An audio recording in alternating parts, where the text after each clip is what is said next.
депутат деген факультет ачсак эртең элдин баары иши келет эле деп. Мугалимдин эң маанилүү сапаты? Билимдүү жана жөнөкөй. Сиз окуучу болсоңуз, азыркы мектеп сизге жагат беле? Акылман лицейин көргөндөн кийин окуучу болгумна келип керек деп барган. Мугалимдер чарчаганбы? Мотивация керек. Окуучулар жалкообу же программа борбу? Программа заманын талабына ылайык. Мектеп жашоого даярдаш керекпи же экзаменге даярдаш керекпи? Жашоого даярдаш. Жашоого даярдаш. Айылда баягы таштанды терген ким мугалим болуп калып атат? Тилекке каршычы.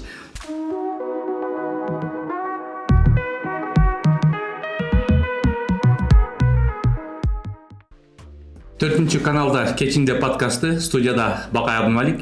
Биз бүгүн билим берүү тууралуу кеп кылабыз. Саламатсыздарбы? Биздин студиянын коногу Талас райондук шаардык билим берүү бөлүмүнүн башчысы Момоконов Турдубек Аргынбекович. Кош келипсиз. Рахмат, саламатсыздарбы? Турдубек мырза, кандайсыз? Жакшы. Жакшы. Көптөн бери жолукпай жумуштар кандай болуп атат? Жакшы. Жакшы. Эми буга чейин да сиз экөөбүз баягы сайышкан жол дагы бир жолу беттешкенге жакшы дегендей бул билим берүү тармагында маектешкенбиз. Анысы кандай мына мезгил учкан куш деп сиз ушул жооптуу кызматка дайындалганга дагы бул 2 жылдан ашык убакыт өтүп калыптыр да. Ооба. Ушул 2 жыл аралыгында ушу билим берүү областынын ичинде билим берүүнү реформалоого кандай салым кошо алдым деп ойлойсуз? Рахмат. Биринчиден саламатсыздарбы? Эми областтын деңгээлинде билим берүүдө реформа жасап жиберүү дегенде эле мындай бир аз туура эмесирээк болуп калат. Себеп дегенде биз министрликтин жалпы багытын ишке ашырабыз.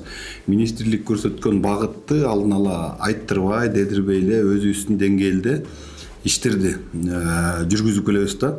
Мына 2 жыл болду. Жалпы багыт жөнүндө жалпы кыргыз эли билет, анын ичинде Талас эли да билет.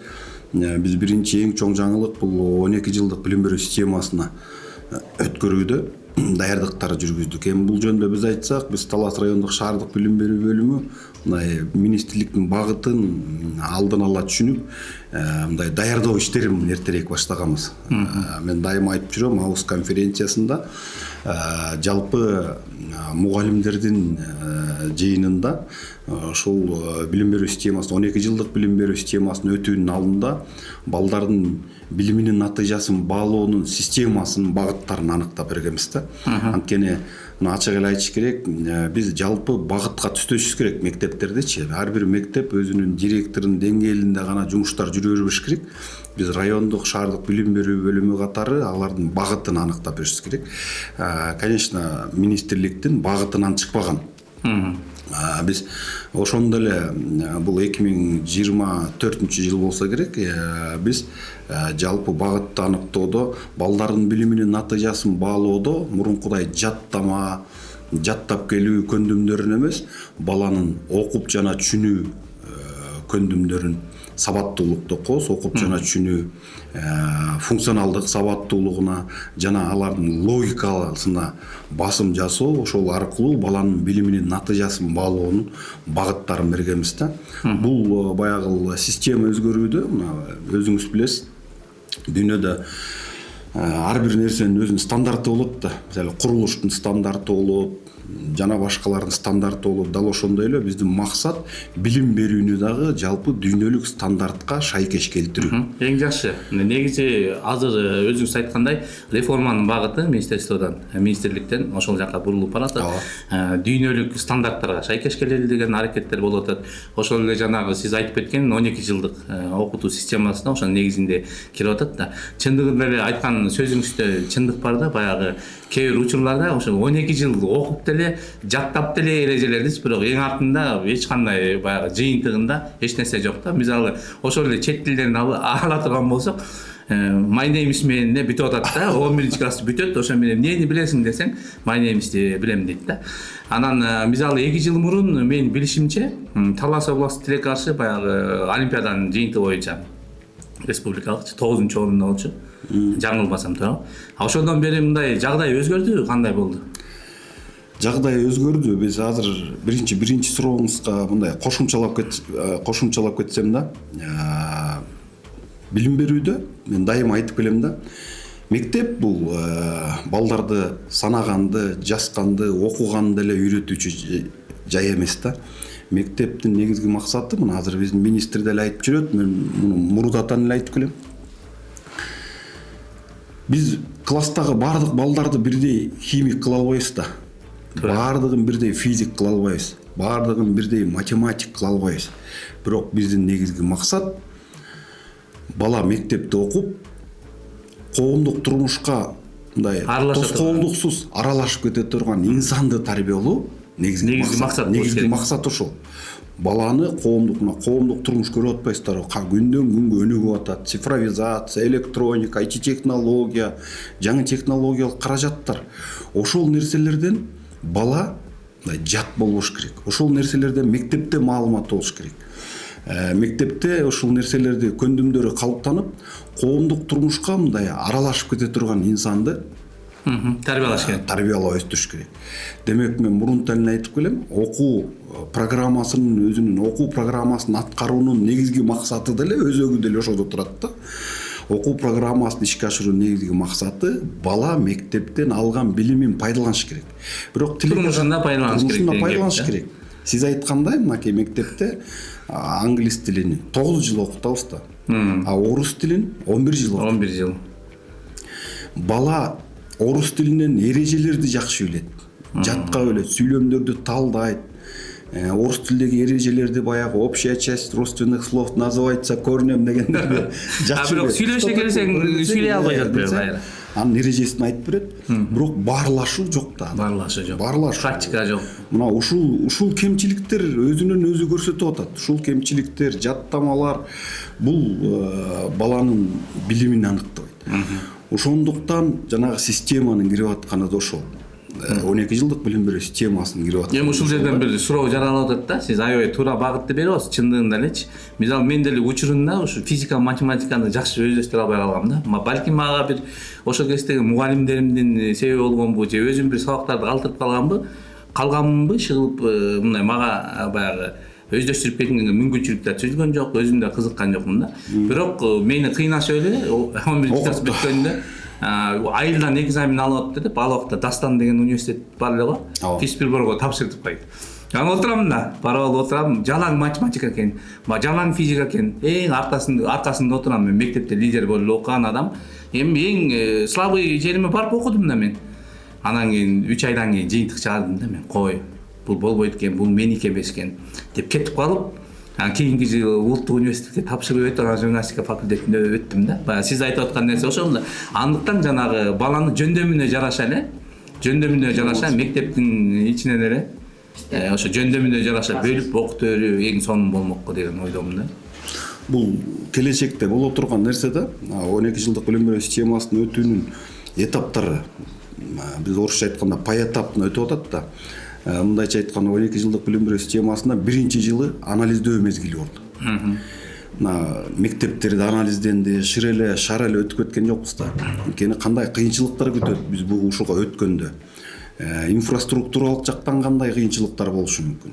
Балдарды батыра алабызбы, жайгаштыра алабызбы?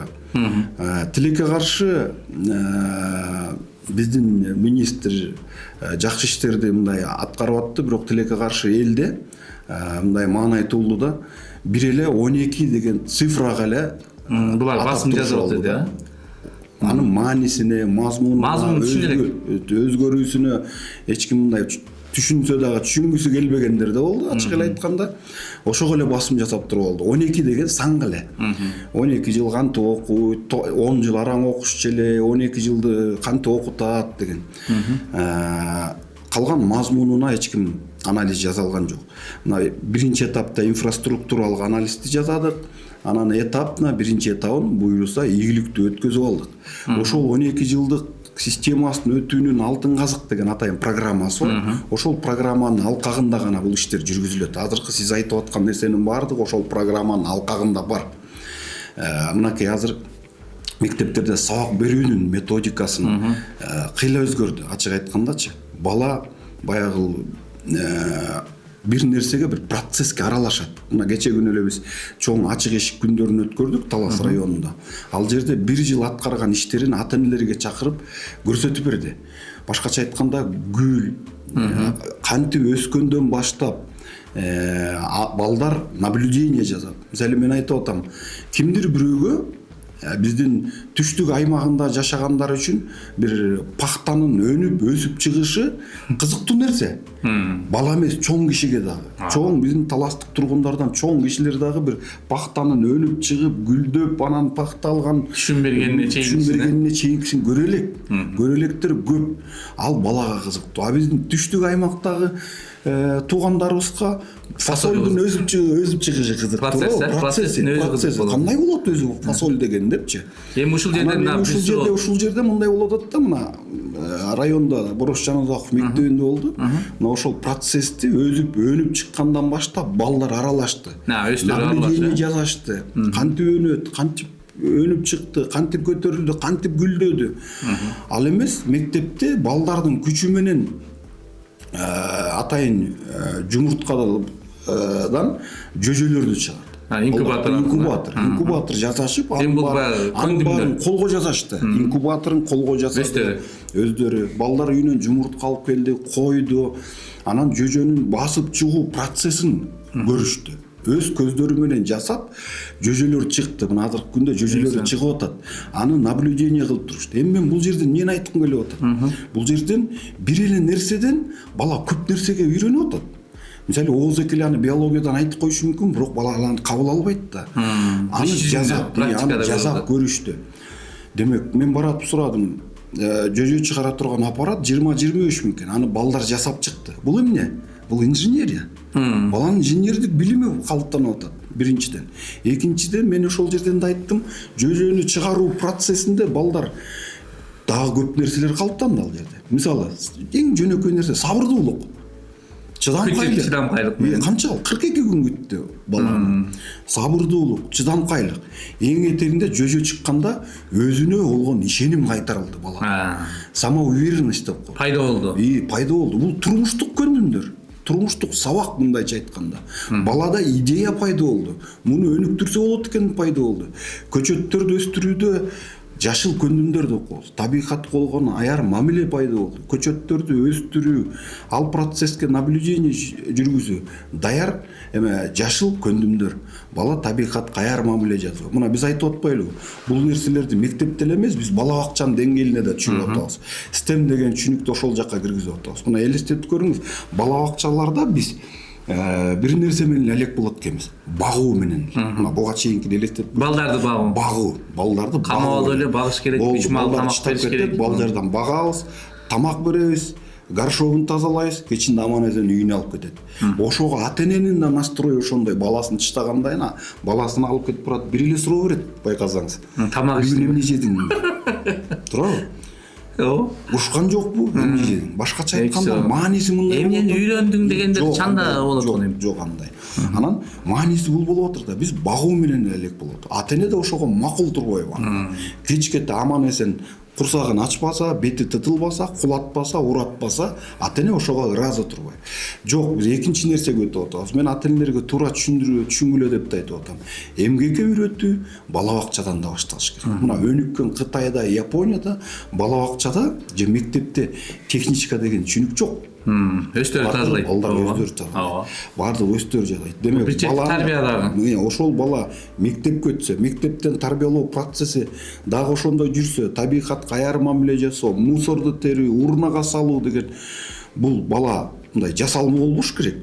Чоңойгондо ошол адат болуп калыш керек. Өтүп баратып мусорду көрсө, мындай жат көрүнүш болот да, мусорду алып урнага салуу. Болбосо бул мектептин тарбиялоо бала бакча менен айкалышып иш алып барыш керек да. Туура. Эми баягы биз эми ушул жерден биз баягы мугалимдин кадыр баркына келсек да, мугалимдин кадыр баркы азыр коомдо бир чоң көйгөйдү ачык айтканда жаратып атат. Биздин учурда, сиздин учурда деле элестетип көрсөңүз, биз айылдан эле бүттүк, бирок айылдын ичинде мугалимден өткөн кадырлуу адам жок болчу. Чынын айткандачы. Ачык айтканда мугалим менен баягы жулмалашмак түгүл азыркыларды. Азыр көзгө согуп салып атпайбы, андай да учур болот. Каяш айткандарды деле андай мен мисалы өзүмдүн практикамда көргөн эмесмин да. Мугалим келатыр дегенде биз кадимкидей боюбузду түздөп үстү баш кагынып дегенде ата энелердин дагы мугалимге болгон сый урматы абдан жогору болчу.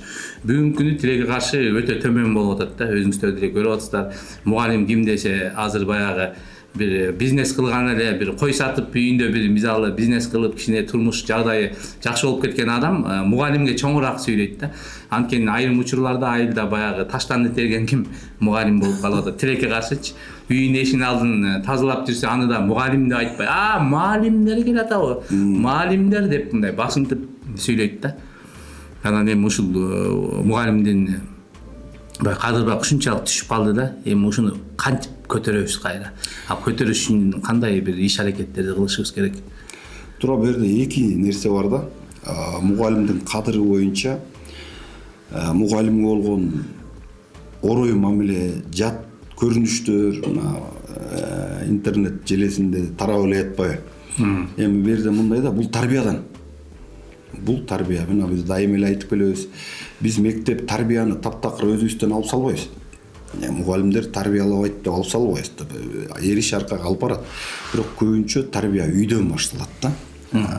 Бул үйдөн тарбияланган, үйдөн көргөн бала мектептен ошону жасайт. Конечно, ар бир ата эне үчүн өзүнүн баласы алтын, кемчилиги жок таптакыр. Бирок ал үйүндө ошондой. Мындай мектепке же көпчүлүк аралашканда анын тарбиясы таптакыр. Башка бөлөк да, таптакыр бөлөк. Бул тарбия мектептен эмес, үй бүлөдөн тарбиялоо процесси башталыш керек. Мына тилекке каршы азыр мындай болуп атпайбы? Окутуу мектепте, багуу ата энеде, тарбия телефондо калып калат. Телефондо. Эң туура тарбиянын көпчүлүгүн телефондон алып атат. Мен ушул жерден ата энелердин убактысы жок. Көпчүлүк иштейт. Өзүнүн көрүп окуаты менен алек, бала тарбиялоону телефондон алып калып атат. Кандай бала психологиясында ошондой. Балага тыюун сарган нерселер кайра наоборот кызыктуу боло баштайт.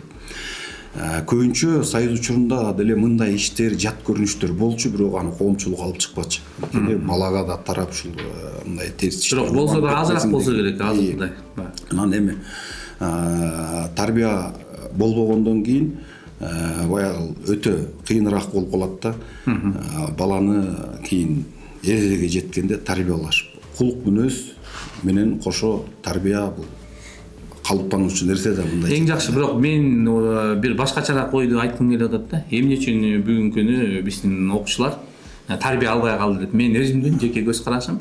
Анткени себеби мен ойлойм да, мына 90-жылдарда мектепте жакшы билим ачык айтканда берилбей калбады. Баарыбыз эле билебиз. 90-жылдарда баягы эс жаңы тарап, элдин баары турмуш жагдайы өтө төмөн болуп, элдин баары жумушсуз болуп, ошолор азыр ата эне. Ошолор азыр ата эне деген ой. Ошолор азыр ата эне болду. Анан өздөрү жыргатып алганда эми алар күнөөлүү эмес. Ошол коом күнөөлүү. Ошол мезгилдин курмандыктары болуп калды да. Анан эми ошолор азыр уядан эмнелер учканына ошону алат дегенде, балдарына тарбия берүүдө да бир аз аксап жатабы деген ойго жеңдирип турам да. Туура, бу дагы мына баары эле азыр жаш ата энелер көбү. Туптура ошол мезгилдеги ата энелер баары баласы ак. Үйдөн отуруп, сен эжекең урушса мага айт. Ким экен урушкандай? Эжекең тилдесе мага айт. Ким экен алты? Ошол эжекең билип коюптур, агайың билип коюптур деп отурса, бала мектептен каалаганын кылат да. Ошон үчүн мен бекер айтып аткан жокмун, тарбия үйдөн башталат. Анан мугалимдин билиминен да. Мына кадыр барыкты көтөрүш үчүн мугалим дагы ошондой болуш керек. Ачык эле айтыш керек. Баардык нерсени алып эле шылтай бербеш керек. Мугалимдерде дагы өзүнүн баягы мугалимдик сапатын бийик алып жүрүш керек да. Мисалы Союз учурунда эле мындай сөз болчу да, мен отурган жерден дайым айтып жүрөм да. Мугалим бул бирөөнүн баласын өзүнүн баласындай жакшы көрүш керек. Мунун мааниси өзүнүн баласындай десе, өзүнүн баласындай багып, өзүнүн баласындай шоколад алып берип, же бир нерсе алып берип дегенди түшүндүрбөйт. Мунун мааниси таптакыр бөлөк да, мунун мааниси могудай атат. Ата эне өзүнүн баласынан кемчилик таппайт. Ата эне өзүнүн баласынан кемчилик көрбөйт. Жаман бала болсо да кемчилигин таппайт. Мугалим дагы жаман баланын жакшы жагын көрө билиш керек. Эң туура. Мугалим дагы жаман окуучунун жакшы жагын Макаренкалар убагында кандай адамдар таба билиш керек деген түшүндүрмөнү берет. Мисалы ойлоп көрсөңүз, жөнөкөй эле баласы ичип жүрсө дагы, күнүгө ичим алышта да баласынан ичкен жагын эмес, жакшы жагын көрүп атпайбы, мынтет байкушум ичсе дагы тынч келип жата алат. Байкушум ичсе дагы ак көңүл деген. Мен муну буга салыштырып аткам. Мен буга мугалим дагы баладан жакшы жагын таба билип кызыктыра беш керек. Биздин милдет, чынында мугалимдин милдети баланын өз алдынча аракеттенүүсүн баштап коюу. Баланы жетелеп, ата-эне жетелеп, окуучу жетелеп ийгилик алып бара албайт. Баланын өз алдынча аракети болмойт. Демек мугалимдин негизги максаты баланын өз алдынча аракеттенүүсүн баштап коюу. Бала өз алдынча аракеттенүүсү башталганда ата-эне колдош керек, мугалим багыт бериш керек. Эң туура анан дагы бир маселе мектептерде дегенчи. Эми балким бул маселе деле эместир, балким маселедир. Ошо пенсия курагындагы мугалимдер көп боло берген, кетпей эле жаш мугалимдерге баягы орун бербей деп ушу улуу мугалимдер менен кийинки жаштардын ортосундагы бир кайчы пикирлер болуп келет да, сиз деле аны жакшы билесиз. Экинчи маселеси, ошол эле учурда азыр баягы заманбап болуп жаштар көбүнчө баягы заман талабына ылайык мугалимдер деле эми баардык гаджеттерди дейбиз, ноутбуктар дейбиз, жаңы технологияларды колдонуп атат. Анан эски адамдарыбыз, эски мугалимдерибиз аны колдоно албай жаткандагы учурлар арбын экен да. Ушул жаатында кандай жооп берет элеңиз? Чын эле биз пенсионерлердин баарын кетирип жаштар менен алмаштырып коюшубуз керекпи? Ошого даярбызбы? Менин жеке пикиримде баягы улуу муун кийинкилерге караганда билимдүү сезилет да мен өзүмө. Анан сиз эми башчысы катары ичинен билсеңиз керек. Ушул тууралуу кеп кылып берсеңиз. Туура айтасыз. Улуу муундун баарын эле жектей берүү туура эмес. Улуу муундун ичинде дагы баягы жаңы технологиялык каражаттарды жакшы колдонгон, жоопкерчилик жакшы, эң негизгиси такшалган, анан баягы кесипти туура тандаган адистер көп. Улуу муунда деле. Бирок тилекке каршы мына айтып атпайсызбы, азыр көп мугалимдер көбүнчө мына биздин статистикада Таласта начальник башталгыч класстын мугалимдери кыргыз тилчилер өтө көп. Андай көп. Баягы жылына бүтүрүүчүлөр бүтүрүп отуруп көп. Бирок ошол көптүк дагы жакшы. Ачык айтканда, мен азыр пенсия курагандагыларга токтолойм, унутуп элегимде айтып коеюн, көптүк жакшы. Жетишпегенден көрө көп болгону. Эми тандап алууга да туптура айтасыз.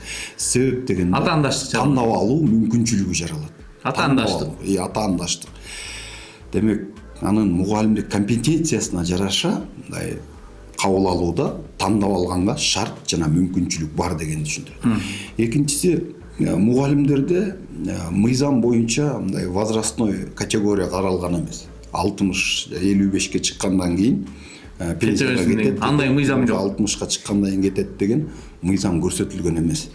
Жана мектептерде иштеп аткан, аны биз иштеп аткан мугалимдерди өзүнүн баягы ишинде гана одоно кемчиликтер болбосо, ага чейин мындай возраст келип калдыңыз, сиз орун бошотуңуз дегенге акысы жок эчким. Бирок экинчи жагы бар. Ойлонууга мезгил келип жетти. Себеп дегенде бул пенсиялык курак адамга бекер берилбейт. Бекер пенсиялык куракты чектебейт. Себеп дегенде ал кезде ошол куракка жеткенде адам өзүнүн баягы мурункудай ал күч болбойт, мурункудай идея болбойт, мурункудай мындай аракет мурункудай болбойт. Ошон үчүн ал келгенде ден соолуктагы ал мезгил келгенде ар бир адамдын өзүнүн ишимди токтотоюн, жаштар иштесин дей турган болсо эч ким каршылык бербейт. Экинчиси, ойлоно турган мезгил деген мына өзүңүз билесиз, жаңы технологиялык каражаттар. Ошолорду колдон. Азыр бизде жасалма интеллектти пайдаланып сабак өтөт. Сабактын агартуу министрлиги тарабынан мугалимдерге ушул цифровизация жагынан бүт шарттар бөлөк тармактан кем албаган шарттар түзүлүп берилген. Бүт мына ноутбукка чейин таратылып берилди, толук таратылып бүттү. Буюрса мына келерки окуу жылында тарыхчылар, географтар алса 100% ноутбук менен камсыз болот. Интернет чубалгылары бүт мектепте бар. жаңы электрондук панелдер коюлуп атат. Демек аларды баягы сабактарда мугалимдер колдонуп атат. Демек жаңы технологиялык каражаттарды колдонгонду билбеген мугалим өзү кыйналып баштайт. Себеп дегенде мына акыркы жаңылык мына керек болсо жалпы республикалык тестирлөөгө даярдоонуда булак деген тиркеме аркылуу киргизип берди. Бекер кадимки эле ЖРТга даярдоодо кандай суроолор логикалык окуп жана түшүнүү баардык тесттер бар. Мына ошону мугалимдер колдонуп атат. Демек жаңы технологиялык колдоно албаган мугалим бул жакшы иштей албайт. Бул баягы квалификациялык талаптардын бирөөсү болуп калды да, ачык айтканда. Жакшы, анан эми кеп кезегин баягы Акылман лицейине бурсак да, азыр мынакей президентибиз Садыр Нуркожоевич баардык аймактарга куруп атпайбы? Быйылкы жылы Кудай кааласа мынакей мурдагы автобазанын ордуна курулуп атат. Кудай кааласа августта ушу курулушу бүтүп, анан быйылкы сентябрь айынан баштап окуучуларды кабыл алат дешип атат да. Мен өзүмдүн жеке анализим, көз карашыма караганда Садыр Нуркожоевич биздин президент ушу кыргыздын келечектеги бир интеллигенциясын, чыныгы кыргызга күйгөн, кыргыз деп жүрөбүз окуган чыныгы бекенчил интеллигенциясын баягы түптөгүсү келип атыр окшойт да, менин оюмча. Бул аябай туура кадам деп эсептейм. Анткени буга чейин деле билесиздер, ар кандай баягы лицейлер болгон, бирок башка чет элдиктер каржылаган. Эми мен тигил бул деп айткандан алысмын да. Бирок мен өзүм баамда ошол лицейди бүтүргөн адамдар кайрылы келип бир канчалык бир пайызда, канчалык бир деңгээлде ошол кайсы мамлекет каржыласа ошол жака мындай ыктагандай, ошолордун саясатын колдогондой таасир калтырчу да мага жеке. Анан ушул тууралуу ушу биздин Таласта ачылып жаткан Акылман лицейи жөнүндө качан ачылат, кантип кабыл алат, кимдери барып окуса болот, ушул тууралуу биздин көрөрмандарга айта кетсеңиз. Чоң рахмат. Бул Акылман лицейи, президенттик Акылман лицейи буга чейин Ысык Көл облусунда болгон. Буга жалпы региондордон балдар окуунун отличниктери, биздин тил менен айтканда ударниктери ошол окууга тапшырууга мүмкүнчүлүк алат сынак менен. Эми биринчи айта кетсек, Акылман лицейи бул биздин президенттик лицей болгондуктан бул бизге карабайт, министрликке жана райондук шаардык билим берүү бөлүмүнө карабайт. Биринчиден ушул саясат жөнүндө айткым келип атат да. Өзүңүз сиз да туура мындай белгилеп кеттиңиз да. Эң туура саясат. Мына азыр биз эл дагы, карапайым калк дагы мынтип айтып жүрөт го, кадрдык муктаждык, таңсыздык пайда болуп атат деген сыяктуу. Бул Акылман лицейи бир гана билим берүү, окутуу эле эмес, бул президенттин саясаты боюнча туп-туура кылып атат. Бул кадрдык таңсыздыкты да жоюу. Эмне үчүн? Себеп дегенде азыр өзүңүз белгилеп кетпедиңизби?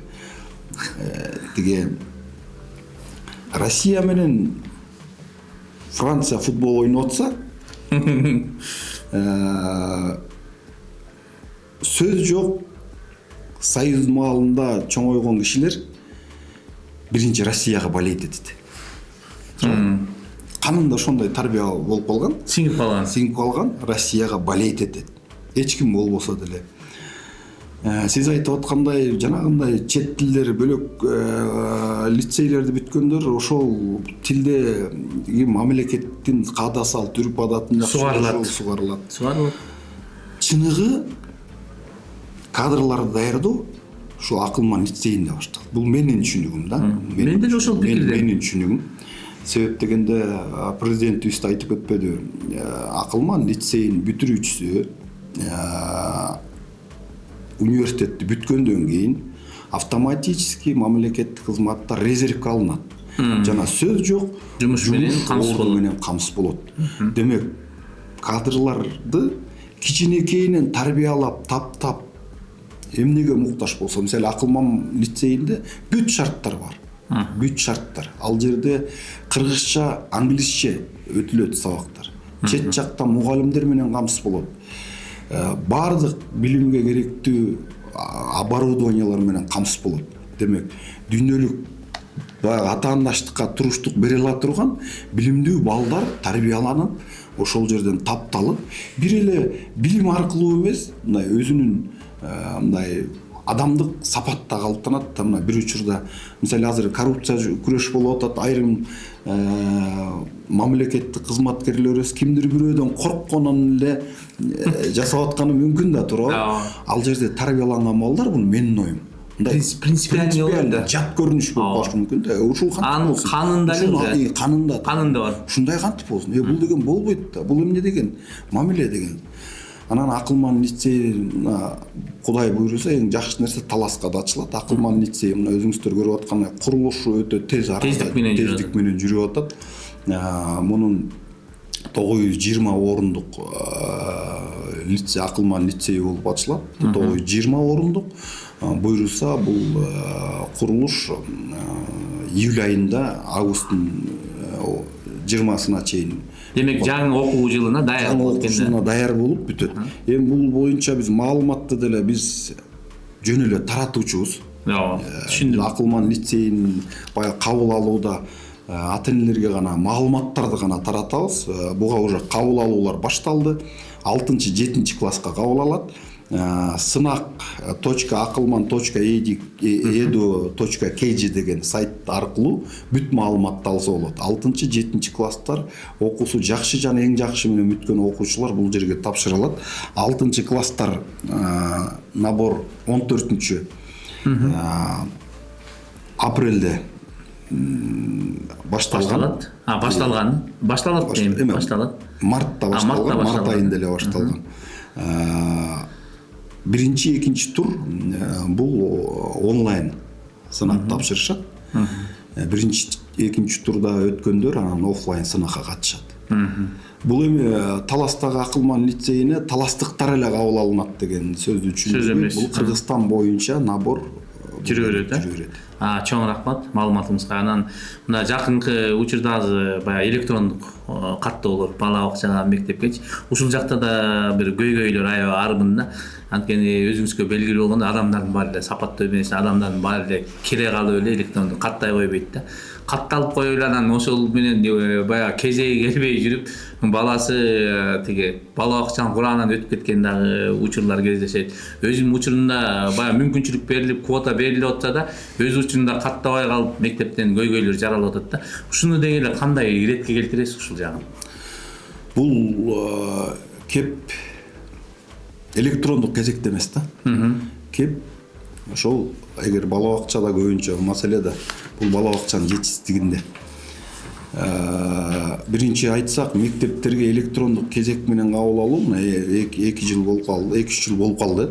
Былтыр биринчи, экинчи класстарды кабыл алганбыз. Бул жерде жарандар мындай түшүндүрүү иштерин жүргүзсөң деле кээ бир учурда кайдыгер болуп калат да. Бул наоборот ачык айкындуулукка алып келет. Ачык айкындуулукка. Таанышы бар. Баягы адамдар каалаган мектебине жайгаша берет дегенде чектейт да. Бул жакшы нерсе. Себеп дегенде, мисалы азыр биринчи турда мындай да электрондук кезек бул агартуу министрлиги тарабынан атайын электрондоштурулган. Бала бардык балдардын жашаган регистрациясы боюнча учету бар. Ошол учет боюнча балдарды бөлүштүрүлгөн мектепке чынында. Биз кеп нарачылык эмнеден чыгып атат? Кеп ошол көрсөтсө дагы мен айрыга барбайм, бул мектепке барам дегенден чыгып атат. Бул кыргыз мектепке эмес, мен орус мектепке барам дегенден чыгып атат. Анан кезекке турган киши бул жерде эч ким доступ ата-энеде. Ата-эненин логини менен кирет, ата-эненин макулдугу менен гана кирет. Анан бул жана кезек келбегени жатыр деген бул бала бакчаларга тийиштүү. Бул бар, биз жок андай жок деп айтпайбыз. Туптур эле айтып атасыз. Кезеги келбей мектеп курам. Ошондой айтып. Бул бала бакчанын жетишсиздигинен буйруса биз азыр бала бакчаны барган балдардын санын көбөйтүү боюнча да өкмөттүн 229-токтому бар. Мына азыр биз жүргүзүп аткан ишти дагы айрым ата-энелер мындай туура эмес кабыл алып калып атпайбы? 229-токтом бар. Ушу бала бакчада бардык балдар камтылсын. Баягы кээ биркилер кирип алып эле анан балдардын саны көп деп атпайбы? Мисалы өкмөттүн 229-тескемеси бар. Атайын бала бакчаларга санитардык норманы да өзгөртүп берди да.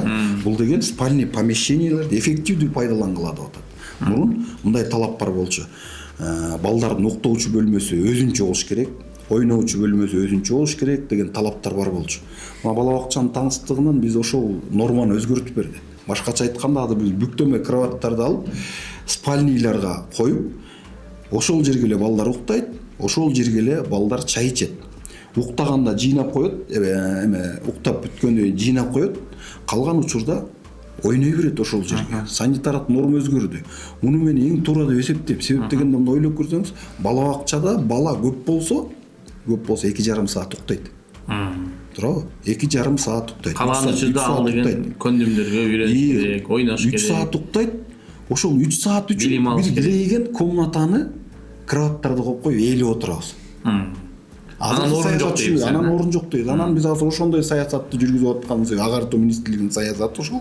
Ошол жерге эле жана кроваттарды койсо, бошойт орундук. Ошол жерге кошумча бала алуу. Демек биз бир жолун эле таба бербеш керек да, мындай балдарды эмнеге бала бакчага камтуу аз болуп атыр десе, мамлекет бала бакча салып берсин. Десек бул шылтоо ачык айтканда. А санын көбөйтүш мына эффективный жолу менен, экинчи жолу кыска мөөнөттүү балдарды ачуу менен, үчүнчү жолу үй түбүндөгү бала бакчаларды ачуу менен. Мына үй түбүндөгү бала бакчалар мурун эле бар болчу. Мамлекет шарт түзүп берип атат азыр. Бала бакча ачкыңар келсе деп атат. Жеке ишкерлер болобу, же жөн эле жарандар болобу, үйгө эле балдарды кабыл алып, 10-15 баланы кабыл алып, аларды багып, эч лицензиялык талап жок. Мурун бала бакча ачыш үчүн лицензия талап бар болчу. Азыр ачкың келсе, лицензиялык талап жок. 3 гана нерсе бар. Бул балдарды кабыл алууда коопсуздук, техникалык коопсуздугу, баягы электричество, чубалгылар, проводдор, оголенный болбош керек. Экинчиси санитардык нормалар, тазалык болду. Демек, биз азыр түшүндүрүү иштерин жүргүзүп атабыз. Биздин таласта деле бар муну багып жашап келгендер. Просто ошону ачыкка чыгарып эле айткыла деп атабыз. Ачыкка чыгарып багып атабыз. Мына 10дон, 2ден буларга бекер налог төлөбөйт. Налогдон бошоткон. Мына ушул жол менен биз бала бакчага барган балдардын санын камтууну көбөйтүшүбүз керек. Себеп дегенде өзүңүз билесиз, азыр окутуунун мындай методикасы да өзгөрдү да. Бала бакчага барган бала менен бала бакчага барбаган баланын айырмасы болуп калат. Бала бакча деген бул эмне? Бала бакча деген багуу жана тарбиялоо. Көпчүлүк аралашуу, көндүмдөрүн калыптандыруу, жоопкерчилик. Мисалы эки эле нерсени алсак, эки эле нерсени алып карап көрсөк да, бала бакчага барган балада жок дегенде жоопкерчилик бар. Көпчүлүк аралашуу көндүмү калыптанган. А бала бакчага барбаган балада андай көндүмдөр жок. Алар жанагы балдар ошондой да. Жок, мен окуу десе, мен окубайм, мен эртең сабакка барбайм. Демек, бала бакчага барган балдардын камтуунун санын өстүрүү негизги приоритети да ушуда турат. Өзүңүз жаңы айтып кеттиңиз да. Биз жана мектептерде эмне үчүн электрондуу кезек боюнча маселе жаралып атат, анткени элдин баары эле ошо кыргыз мектептерде окуткусу келбейди, баягы орус тилдүү мектептерге алып апарат депчи. Адис катары айтсаңыз, эмне үчүн андай? Бизде экинчи мектеп боюнча үчүнчү мектеп дейбиз, талашчылык. Ошол жерге апарганга ар бир ата эне аракет кылат да. Анан ал жерде азыр бүгүнкү күндө 40тан ашык ар бир класста окуганына дагы кайыл да, бир жагы. Экинчи жагы алып карасаң, 8-чи мектеп бар. Андай адан дагы баягы ушу 8-чи мектеп сыяктуу мектептерде көбүнчө окуучулар ушу 9-чу класс бүткөндөн кийин 10-чу 11-чи класстагы жок дагы болуп калып атат да. Бул эми ошондо орус тилдүү мектептердин мыктылыгынанбы же эмне себеп болуп атат? Биринчи, ата энелер орус класстарга калуучулардын көбү бул баягы орусча кенен баарлашат деген ойдо болот да. Орус мектепти бүтсө, жок дегенде эки жакка чыкканда, жок дегенде орусча кенен бар адамдар менен баарлаша алат деп ошол себеп орус мектептерге берет. Экинчиси, эми ал мектептерде туура атын айтып кеттиңиздер, ал мектептерде мындай күчтүү окуучулар көп чыгат. Олимпиаданын жеңүүчүлөрү болот. Атенелердин көбү да кызыктар. Баланын окуусуна, билимине кызыктар балдар. Орус мектептерге биз Кыргызстан боюнча деп айта албайбыз, бирок биздин Талас шаарында орус мектептерге калуучулардын саны аябай көп. Анан сурапты айтып жүрүштү, кошумча орус класстарды ачып койсоңор болбойбу, мүмкүнчүлүк бар. Кошумча класстарды, орус класстарды ачып койгонго, ошол эле 5-мектептин базасында, ошол эле 4-мектептин базасында. Бирок кадрлар ал жерден бизге биринчи кезекте сапат керек. Эми орус классты ачып салуу эмес. Анын сапаттуу бүтүшүндө, анын сапаттуу окутушунда. Ал жерде окутуп атып орусчаны эле үйрөтүп койбойт. Ал жерде кадимки полноценный балага билим берилиш керек. Экинчиси, кээ бир айрым мектептерде 9-ду бүтүп кетип аткандар бар. Эми бул Талас шаарына 8-мектеп, бул өзү малокомплектный школа болот. Аларда окуучулар азайганда өзү баягы комплектованиянын талап боюнча деле 25 баладан кем окуучу болбош керек. Анан биз уруксат бербейбиз да. 15 бала менен 18 бала менен классты ачканга. Ошон үчүн биз аларды 5-мектепке балдардын саны аз болсо мектепке кошуп салып атабыз да. Бул акырында отуруп жоюлат. Бул себеп дегенде мындай да, азыр бизде билим берүүдөгү атаандаштык пайда болот. Биз мына система 12 жылдык эле ушу менен бүтүп калбайт. Бул мына балдарда кесиптик билим берүүгө багыт жасайбыз деп атпайлыбы? Анткени дүйнө өзү кесиптик билим берүүдөн турат. Дүйнө өзү кесиптик билим берүүгө муктаж. Биз деле ушундай калыптанып калган, баягы кесиптик билим берүү десе эле биздин түшүнүк илгерки сыпытын элестетебиз. Анткени ал кезде жазалангандарды, жаман окугандарды. Жок, ал жерде сөздөр да бар, билесиз да? Эмне деп койчу элек? Айтпай куу берип анан кесиптик билимди ошондой түшүнүп. Жок, кеп ада эмес, кеп балада. Мына мааниси будай атат да, 11-классты бүтүп атып жок дегенде бала бир кесиптин ээси болуп калса, бир кесиптик билим азыр көпчүлүгү эле ширле чоң кызматкер болгусу келет. Илгери бизде бир агай айтчу эле, депутат деген факультет ачсак эртең элдин баары ушерге келет эле деп. Ансыларындай баары эле чоң кызматкычта киши келет дагы кесиптик билим алып калат да. Кесиптик билимге азыр муктаждык өтө көп. Мынакей элементарный нерсе, бала 11-дү бүтүп атып бир сварщик, автоэлектрик, жок дегенде официант, жок дегенде парикмахер деген, ашпозчу деген бир кагазды алып алса, ал кийин турмушунда колдонсун деген түшүнүк да. Жок дегенде 11-дү бүткөндөн кийин чет жакка чыгып иштеп кетип калбасын. Ошол менен иштесин. Мына кандай шарттар түзүлүп атыр. Мына мамлекет, анын ичинде биздин Талас облусу дагы баягы туристтик потенциалы бар жер. Бул бара-бара ушул ойдон турбайт. Бара-бара мына турист, мына жаңылануулар болуп атат Таласта. Мына Бешташта чоң долбоор ишке ашып атыр. Туристтердин агымы келсе, жок дегенде ошолорду тейлөөгө, ошолорду сервировканы үйрөнүп алса, өзүнчө бир боз үй ачып тейлесе деген, булардын баары эле ошол жаштарга болгон шарт. Ошон үчүн мен айтат элем да, 9-классты бүткөндөн кийин, мурун эски билим берүү мыйзамында 9-ду бүткөндөн кийин кааласа окуйт, каалабаса билимин улантпайт деген болчу. Азыркы жаңы билим берүү мыйзамы өзгөрүлгөндөн кийин, билим берүү мыйзамында көрсөтүлгөндө 9-ду бүткөндөн кийин да бала жок дегенде кесиптик окуу жайга окусун. Талап ошондой. Эң жакшы. Аябай бир кызыктуу маек куруп бердиңиз деп ойлойм. Кудай кааласа, анан биздин программанын өзүнүн форматына жараша маегибиздин акырында блиц опрос бар. 10 суроо кыска. Бир сүйлөм менен ар бирине жооп берип койсоңуз, кеттик анда. Мугалимдин эң маанилүү сапаты? Мугалимдин эң маанилүү сапаты билимдүү жана жөнөкөй. Сиз окуучу болсоңуз, азыркы мектеп сизге жагат беле? Мен окуучу болсом, азыркы мектеп жакмак. Акылман лицейин көргөндөн кийин окуучу болгум да келип кетти. Билим берүүдө технология маанилүүбү? Өтө. Абдан маанилүү. Абдан маанилүү. Келечекте мектептер кандай болот? Келечекте мектептер уклонный мектептер болот келечекте. Онлайн окуу тармактар боюнча. Бир эле багытта эмес. Биринчи мектеп гуманитардык багытта. 4-мектеп тил жана чеберчилик. Оюңузду түшүндүм. 5-чи сурообуз. Онлайн окуу доспу же душманбы? Онлайн окуу дос. Дос, Телефонду тыюу керекпи же сабакка кошуп коюш керекпи? Телефонду сабак учурда пайдаланууга тыюу салыш керек. 2050-жылы мектепте робот мугалимдер болушу мүмкүнбү? Мүмкүн. Мугалимдер чарчаганбы же мотивациясы жокпу? Мотивация керек. Мотивация керек. Окуучулар жалкообу же программа борбу? Программа заманын талабына ылайык. Мектепте жашоого даярдаш керекпи же мектеп жашоого даярдаш керекпи же экзаменге даярдаш керекпи? Жашоого даярдаш. Жашоого даярдаш керек. Түрдүбек Аргынбекович, кызыктуу маек куруп бергениңиз үчүн чоң рахмат. Кудай кааласа ошо алдыда жакшы пландарыңыз бар экен. Ошолордун баары ийгиликтүү ишке ашып кетсин. Мен сизге ийгилик гана каалайм. Амандыкта жүз көрүшөт. Чоң рахмат. Чоң рахмат.